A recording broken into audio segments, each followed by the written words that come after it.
Hey guys, hopefully everyone is doing well. Today's target is to solve question number 10. The chapter which we are related with is consignment account. अच्छा आप practice में possible है कि कुछ लोगों ने note किया हो कि whenever we have the solution in this lecture we do focus upon requirement. तो जब भी क्वेश्चन स्टार्ट किया हमने रिक्वायरमेंट को पहले देखा ताकि हमें अंदाजा हो जाए कि what accounts we are going to make.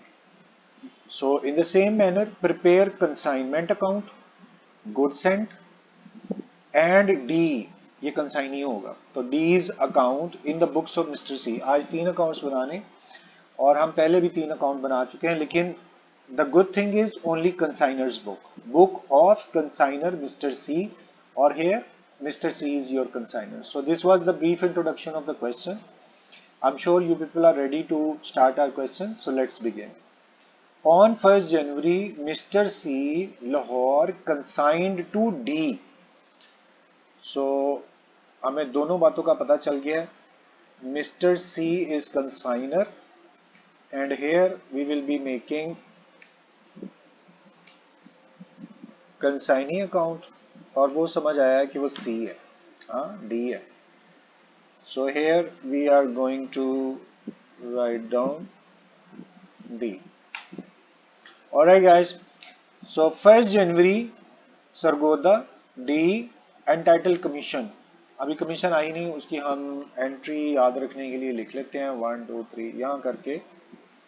We will be writing, बल्कि फोर्थ पे लिखते हैं कमीशन ऑफ कंसाइनी, और एंट्री क्या करेंगे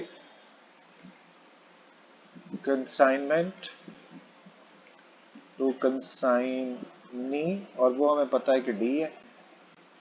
So just for our information, we have entered, although it is not possible to write down or to calculate 5% right now.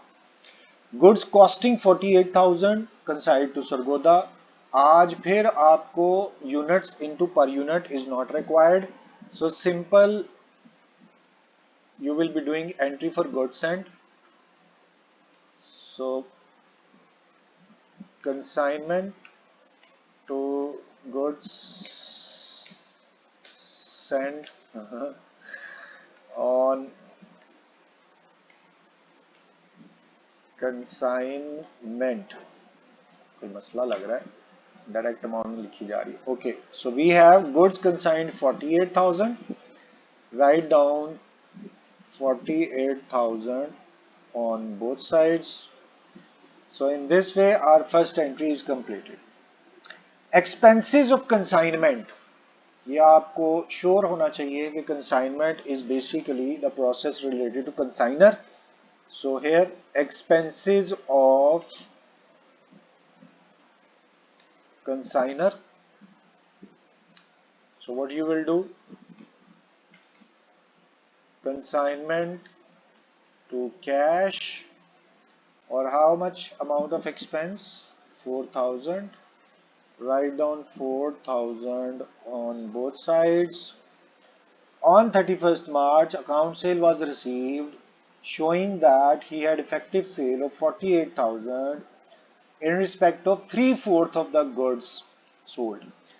अच्छा, ये बहुत इंपॉर्टेंट मैटर है. 3/4 कल था 80% सोल्ड, तो बकाया 20% है. तो बड़ी सिंपल सी बात, अगर out of 4 3 parts are sold, how many parts left?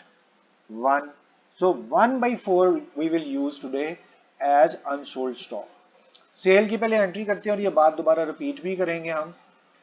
यहां we will be doing sales, और उसके लिए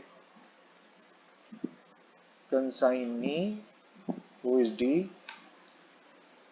to consignment, और 48,000 जैसे हमने डिस्कस किया, that is amount of sales, वो हम दोनों तरफ लिख देते हैं. अब हम कमीशन भी कैलकुलेट कर सकते हैं, जो एंट्री हमने खाली छोड़ी हुई थी. दिस इज योर कमीशन, और आपको ये भी पता है वो 5% कैलकुलेट करनी थी. So over here amount of sale is 48,000 and commission is 5%. Let's calculate it. Total amount of sale multiply by percentage of commission. So commission is also completed. आगे चलते हैं और ये ध्यान रखिएगा, अभी मैंने समझाया इसको दोबारा रिपीट करेंगे 3/4 वाले को. Quantity consigned, the expenses incurred by him. Now you may have a confusion who is him, because we are concerned with consignee right from this line. Mr. D is consignee. In continuity it has been said him. तो चूंकि D से start किया था तो यही sentence continue हो रहा है और हिम तक जा रहा है, और एक्सपेंसेस ऑफ कंसाइनी 2400 जिसकी जगह हमने यहां भी छोड़ी हुई थी. So over here expenses of consignee, और for that consignment to consignee जो के D है, और expenses of consignee are mentioned over here 2400. Write down 2400 over here and on credit side. Expenses of consignee भी complete हो गए. अच्छा जी, mister D remitted the amount. कैसे रिमिटेंस का पता चलेगा?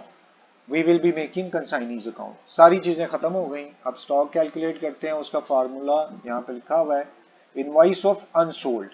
अच्छा आप प्लीज अंडरस्टैंड करें, यहां हम करते थे unsold unit multiply by per unit, लेकिन आज जो है उसने यूनिट्स और पर यूनिट तो दिए ही नहीं, बस ये बता दिया कि 3/4 बिक गए. तो बकाया कितने? 3 out of 4 if sold, then we will say 1/4 are unsold. So 1/4 यहां कर दिया आपने, उसने 1/4 कुछ और ही ले लिया. एक्सेल 1/4. अच्छा जी, फिर आपने क्या करना था? पर यूनिट को, पर यूनिट भी नहीं दिया हुआ, तो टोटल इनवाइस प्राइस हमें पता है and that is 48,000. So over here 48,000. देखिए प्लीज अंडरस्टैंड करें, total amount of invoice was 48,000. 3/4 sold, remaining 1/4, that would be your unsold, invoice of unsold. Total amount 48,000, out of which 3/4 sold, remaining 1/4 would be considered unsold. बिल्कुल ऐसे ही आप expenses take over करेंगे consignor के, that is 4,000.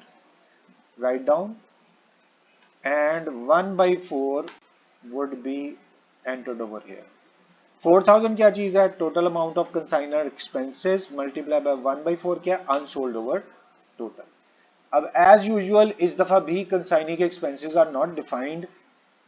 When it is written consignees expenses but not defined, आपको बार बार कहा है direct expenses take over करने, उसके लिए उनकी डेफिनेशन जरूरी है, नहीं दिया हुआ तो आप जस्ट जीरो पुट कर दें. सो वी हैव स्टॉक 13,000, यहाँ पे इसकी एंट्री कर देते हैं स्टॉक की, and that is stock on consignment to consignment. और कितना स्टॉक हमने कैलकुलेट किया है? दैट इज 13,000, वही आप उधर पुट कर दें. So guys in this way stock is also completed. अब मुझे फिर याद अभी आया कि लास्ट एंट्री कॉस्ट की हमें पहले कर लेनी चाहिए थी. कॉस्ट की अब कर देते हैं. Goods sent on consignment to trading account, और उसकी प्राइस वही प्राइस होती है जो शुरू में हम डिस्कस कर चुके हैं, 48,000. Same over here 48,000. ले जी, इस तरह से आपने लास्ट कॉस्ट वाली एंट्री भी कंप्लीट कर ली, स्टॉक भी कंप्लीट कर लिया. So we are ready to put in consignment account. पहली एंट्री चेक करें, 48,000 डेबिट साइड पर है. अब तो आपको आदत हो जानी चाहिए. And for reference we have to goods sent on consignment. यहां एंट्री कंप्लीट होती है पहली। दूसरी एंट्री में again consignment is debit, so 4000 you will be writing over here, and on opposite side cash is mentioned, वो यहाँ put कर दें, और सेकेंड एंट्री भी कंप्लीट हुई। अब थर्ड एंट्री को चेक करें, 2400 is present on debit side of consignment, उसको भी पुट कर दें, और ऑपोजिट साइड पे कंसाइनी यानी डी लिखा हुआ है, तो आप कंसाइनी लिख के एंट्री कंप्लीट करें। चलिए अब नेक्स्ट में consignment again present on debit side, ये हो गया है दोनों 2400, ये चेक करना पड़ेगा। कंसाइनीज एक्सपेंसेस 2400 है, ओके, और इसका कमीशन भी 2400, 5% कमीशन था, वो भी 500, ओके चलें खैर। तो 2400 is also present on debit side, और ऑपोजिट साइड पे फिर कंसाइनी लिखा हुआ है।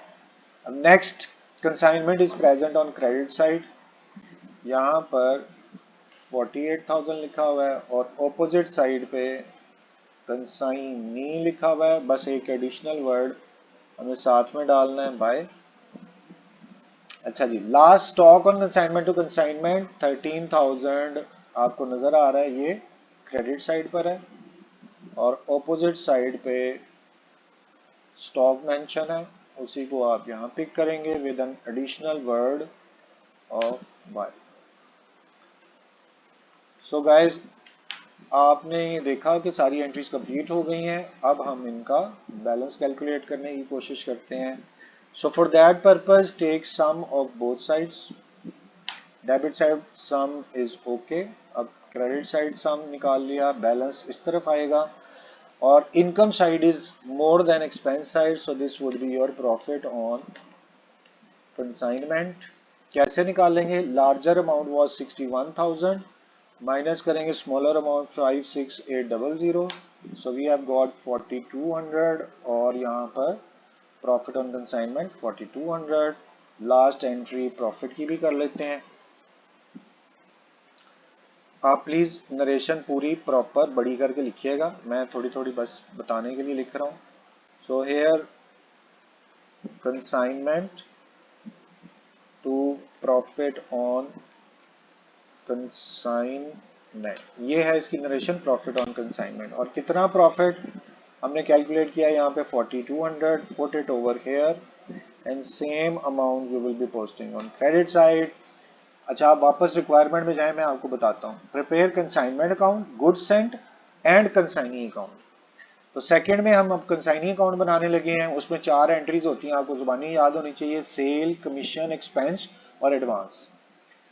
तो first entry consignee is not present, second no, third consignee is present on credit side, so here आप ये देखें 2400 was present on credit side, और इसके opposite side पर is consignment is present, वही आप यहाँ लिखें, additional word साथ में डाल दें बाय का।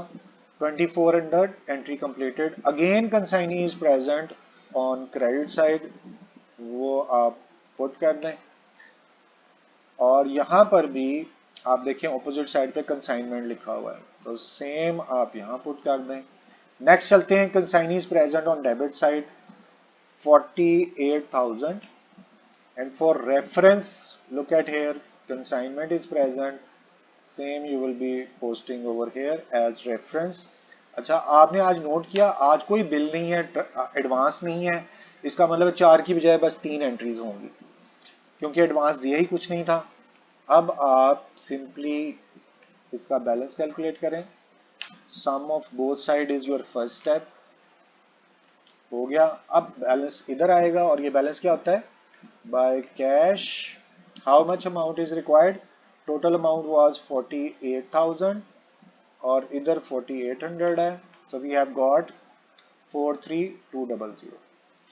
और आप यहां पढ़िएगा क्या लिखा हुआ है, D remitted the amount due by bank draft, तो जितनी अमाउंट भी बकाया थी वो बैंक के थ्रू आ गई है। सो यहां आप रेमिटेंस की एंट्री कर दें, और बैंक के थ्रू आइए, आप यहाँ पे बैंक भी लिख सकते हैं, बिल रिसीवेबल भी और कैश भी, but today since directly it has been said bank draft, so you will write bank to consignee. कितने पैसे वहां से आए? 43220, और same you will be posting on credit side 43200. अच्छा जी, उसके बाद अब वापस रिक्वायरमेंट में जाएं, डी अकाउंट भी कंप्लीट, गुड सेंड भी कंप्लीट, अब सिर्फ एक चीज रहेगी, कंसाइनमेंट कंप्लीट हो गया, गुड सेंड, और उसको आपको पता है वो ऑलरेडी बराबर होता है क्योंकि दो ही एंट्रीज होती हैं बस, गुड सेंड ऑन कंसाइनमेंट। वो चेक करें जरा, एक पहली एंट्री में गुड सेंड होता है और वो क्रेडिट साइड पर है 48,000, और उसके रेफरेंस के लिए हम यहीं से उधार ले लेते हैं, कंसाइनमेंट है, वही आप यहाँ पुट करें, चेक करें, good sent on consignment was present on credit side, opposite side consignment was return, और लास्ट एंट्री यहाँ चेक करें, good sent is present on debit side. आपको पता होना चाहिए कि ये हमेशा बराबर होता है क्योंकि दोनों की प्राइस बराबर है, and opposite side trading account is mention, that would be written over here. Alright, so for this way 48,000 दोनों तरफ बराबर आ गया, कोई बैलेंस कैलकुलेट नहीं करना, कोई एक्स्ट्रा एंट्री नहीं करनी। So this way guys, you have seen that our answer was 4200, and that answer, इसको जरा हाईलाइट कर दें प्रॉफिट की एंट्री को, and this was your profit and loss account. वो हमारा क्वेश्चन सॉल्व हो गया। एक्स्ट्रा अकाउंट जो बनाने थे कंसाइनी के वो भी बन गया, और एक गुड सेंड का बनाना था वो भी बन गया। So it was all about question number 10. If you feel anything difficult, please convey through messages, text, or remind me in any way. I will try to answer your question quickly. So thank you very much for your time. It's time to say goodbye. Allah Hafiz.